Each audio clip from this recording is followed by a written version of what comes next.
In the heart of the Ghanaian countryside, where the red earth remembers every footstep and the baobab trees hold the secrets of 1,000 years, there lay a village called Kwahuadane. Here, wealth was measured not by the purity of a man's heart, but by the size of his cocoa farm and the loudness of his name. And Kofi had neither. Every dawn, before the village stirred from sleep, Kofi climbed. Tree after tree. Hour after hour. A humble palm wine tapper, unseen, unmourned, unrewarded.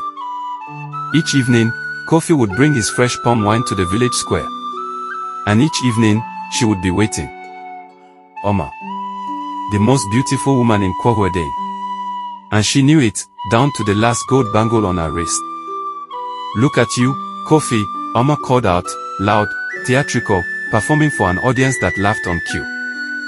Your clothes are torn and your pockets are empty.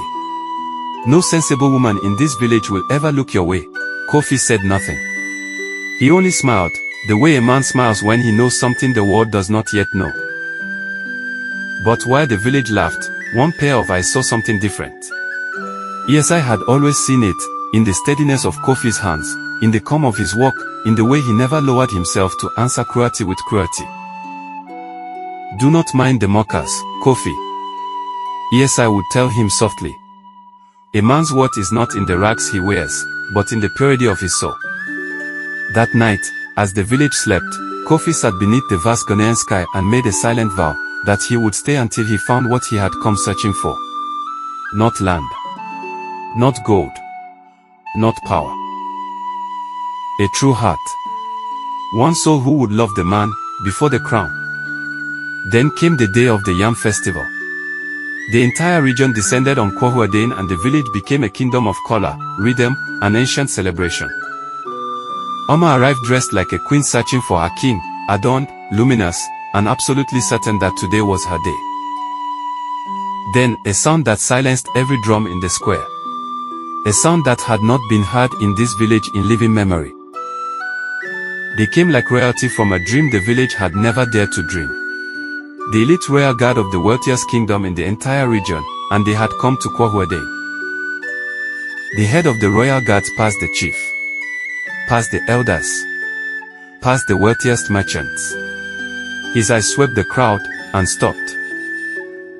And then, the impossible happened. The head of the most powerful royal guard in the region, knelt. Your Royal Highness, the guard's voice rang across the silent square like a bell across still water. Your father, the king, says your test is over. It is time to return to the palace and take your throne. And the wall the village had built, every assumption, every judgment, every cruel laugh, collapsed in a single breath. Kofi did not need a crown for the village to see it now. He stood, and every person in that square felt the ground shift beneath their feet. He looked at Oma, and said nothing.